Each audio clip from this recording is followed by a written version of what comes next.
If we look at the history of food, ironically, a category which technically is not food holds an unsurprisingly significant position. Beverages. Be it wine, beer, mead, etc., which originated thousands of years ago, and how people found numerous ways to reinvent them to make them more appealing to the masses. Take chocolate for example. It was originally used as currency in Mesoamerica. Then it became an extremely bitter and spicy drink, which the Europeans despised at first. Intriguingly, over the years, people experimented and found ways to turn that bitter drink into delicious hot chocolate, and eventually into what it is today. What my point is that humans would go above and beyond to make sure that their palates are satisfied, especially when it comes to drinks. Assorted beverages were no strangers to the ancient people. The ancient Romans and Greeks took mountain snow and poured honey and wine over them. The earliest evidences can be found in the 4th century BC, and later evidences show that Roman emperors ordered ice to be brought from mountains and combined with fruit toppings. Today, with modern technology, this affinity for drinks has turned into a billion-dollar industry with the help of soft drinks. So you're going out to the movies, huh? What will you eat there? Popcorns and Coca-Cola, right? Trying to get a bite at McDonald's or KFC or even Burger King? Are you gonna get soda with your meal? Most probably. Or are you a raging teen who's always functioning on Red Bull? No matter who you are, what age group you belong to, or what country you're from, soft drinks are no stranger to you. In fact, the US ranks first in the world, having the largest consumption of soda and soft drinks. The industry is alone worth over $300 billion. These drinks are everywhere. Even if you wanted to drink something else when you go out, you would be hard-pressed to find it as prominently displayed in vending machines, at fast food chains, and supermarket checkouts. You might not realize how important Coke, Pepsi, and the like are in our society until you try to stop drinking soda, of course. There is no denying that we all love soft drinks and sodas. I do too, and I would be a hypocrite if I start bad-mouthing them for their controversial existence. I'll just be stating the details, and the rest is up to you, how you want to perceive them. So what exactly happened in the recent years that a simple process of adding carbon dioxide to drinks would take the world by storm? The term soft drinks was originally coined to distinguish flavored drinks from hard liquor, and the first soft drinks were marketed in the 17th century as a combination of lemon juice, water, and honey. Later, the first carbonated drinks appeared in the 18th century as health remedies. Surprising, right? Today, these drinks are mass-produced using a combination of water, carbonation, flavoring syrups, and bottling the product to sell to the customers.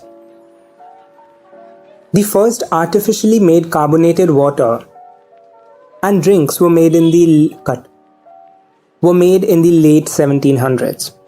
But the origins of those drinks can be found thousands of years ago in ancient Greek and Roman empires, who started noticing the beneficiary medicinal effects of natural springs that produced carbonated water. Because of these medicinal effects, many inventors tried to emulate this effect of carbonization in chemical laboratories. The first two men who managed to do that were Swedish chemist Torbjörn Bergman and English scientist Joseph Priestley in the second half of the 18th century. After their discovery, other inventors started developing their processes. Many patents were issued, manufacturers started, and general population of the US and Europe got the chance to taste first new products, carbonated water, and soft drink products. It's important to mention that one of the reasons why sugary soft drinks managed to become so popular was not only because they were initially targeted as a fun summer drink, but also because pharmacists infused these early drinks with powerful stimulants that actively try to change the emotional state of the user. Most popular of these stimulants were coffee, cola nuts, and the coca leaves, which were all able to ward off fatigue and clear the mind for brief moments. The most popular soft drink in the world, Coca-Cola, made by John Pemberton in 1888, has used just that principle: mixture of water, sweetener, caramel flavoring, and extracts of cola leaves. The exact recipe of Coca-Cola is still a closely guarded secret. For more than 100 years, popular devices that mix the ingredients of soda drinks on the spot were often used at concession stands, pharmacies, bus stations, stores, and other locations. They were the main source of soda drink sales around the world. And later, they were surpassed by glass bottles and vending machines in the first half of the 20th century. The dancing, tingling fizz of soda has delighted the world for centuries. But have you ever wondered what causes this phenomenon? See, the thing is, carbonated drinks are infused with this colorless, odorless gas at high pressures during production until the liquid becomes super saturated with gas. Carbonation not only leads to this dancing froth but also reacts with water to generate carbonic acid, which gives a slightly tangy flavor to any drink. Although the carbonic acid and other flavorings have been linked to tooth damage, but there are other factors which raise higher concerns. When soda is bottled, the soft drinks are kept very cold because carbon dioxide dissolves better in soda at low temperatures, and warming up the liquid will force all this gas out of the solution, leaving just the sugary syrup as the end result. Carbon dioxide, which is CO2, makes up about 0.04% of the Earth's atmosphere. And when soda is exposed to air, the CO2 in the soft drink naturally wants to reach the same concentration in the fluid as in the air. The result is that most of it fizzes out as tiny carbon dioxide bubbles. Coca-Cola is one of the world's most recognized brands. And the famous drink carries a distinct flavor, recognized by people from all corners of the earth. Ever wondered or felt intrigued about this unusual bubbly black liquid? Me too. Coke is made from a concentrate, which is shipped to Coca-Cola bottling companies that actually process the drink. Although some of the Coke's ingredients are well known, the exact formula for making this drink remains a heavily guarded trade secret. And as I've mentioned before, that Coca-Cola has its roots as a medicine that was marketed as a cure for headaches and morphine addiction. The coca plant, which is an indigenous plant of South America, and the cola nut, which is the seed of the cola tree, used in Nigeria and many West African countries. These two ingredients serve as the primary stimulants for the alleged medicinal qualities of the drink. Until 1903, one serving of Coca-Cola contained small amounts of cocaine, the natural coca leaf byproduct. Today, Coca-Cola uses coca leaves for flavoring that have already completed the cocaine extraction process. And technology allows the removal of all traces of this drug from the coca leaves prior to making Coca-Cola concentrate. The bitter tasting cola nut supplies Coca-Cola with caffeine, which makes you more alert and gives you a boost of energy. Caffeine does carry side effects such as elevated heart rates and irritability due to withdrawal. Coca-Cola is sweetened with pure cane sugar or high fructose corn syrup, depending on where the drink is actually produced. American consumers drink Coke Classic made of high fructose corn syrup, which is cheaper to acquire and transport within temperate climates. Another ingredient is phosphoric acid, which is an added chemical that provides the kick or the sharp and sour taste. Coca-Cola is also made of caramel and additional flavors, many of which again remain a secret. The most addictive thing about Coca-Cola is its convenience. If you want something quick or you're in a hurry, it is so easy to grab and convenient to drink. And the company promotes it vigorously.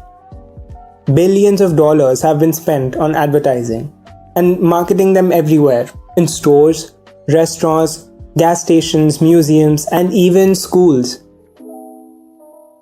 Sugary drinks are a pleasure for many consumers and a massive business for producers.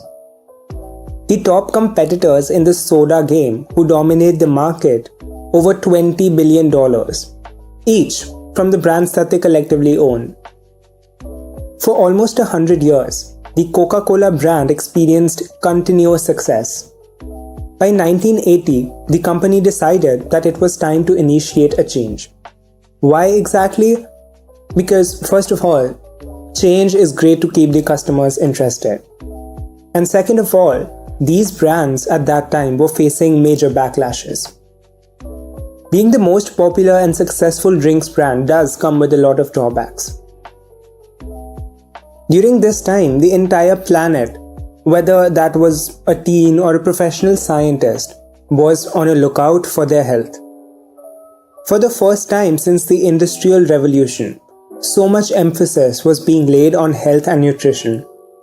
Although this sector of diet and health is ever evolving, that particular era was truly enlightening.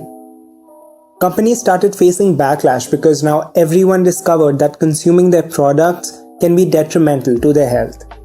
And for sodas, they can ruin your teeth and lead to problems like diabetes. That's when the companies started to get a bad reputation. But the soda companies had to do something. This came in the form of bringing the Diet Coke brand into the market. A revolutionary low-calorie soda to play off the emerging values of diet options. It promised to deliver the same delicious taste without the harmful health aspects that soda usually has. However, this was never truly the case. This extension of the Coca-Cola brand name and trademark proved to be a successful endeavor. It continues to flourish as one of the company's most lucrative products till date.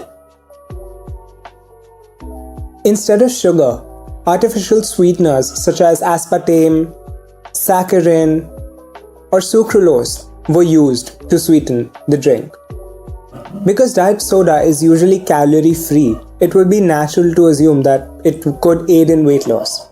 However, research suggests the association may not be so straightforward. Several observational studies have found that using artificial sweeteners and drinking high amounts of diet soda is associated with an increased risk of obesity and metabolic syndrome.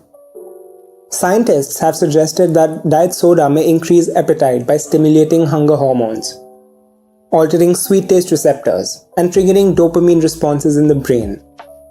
Given that diet soda drinks have no calories, these responses may cause a higher intake of sweet or calorie-dense foods, resulting in weight gain.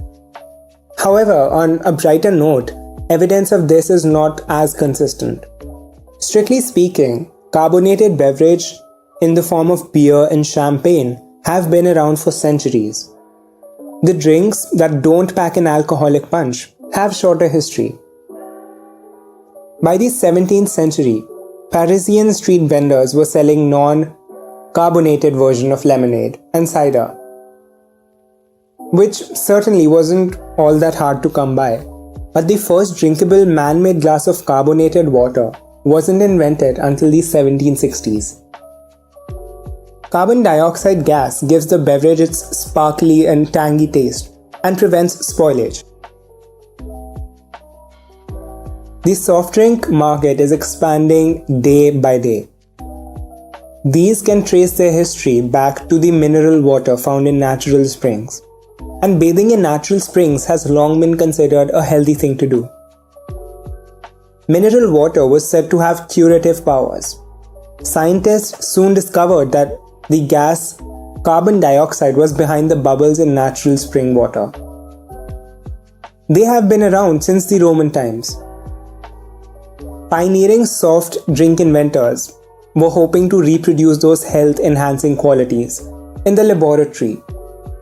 But their efforts simply turned into a business-profiting, health-destroying, and addictive industry in which all of us are trapped 6 feet under.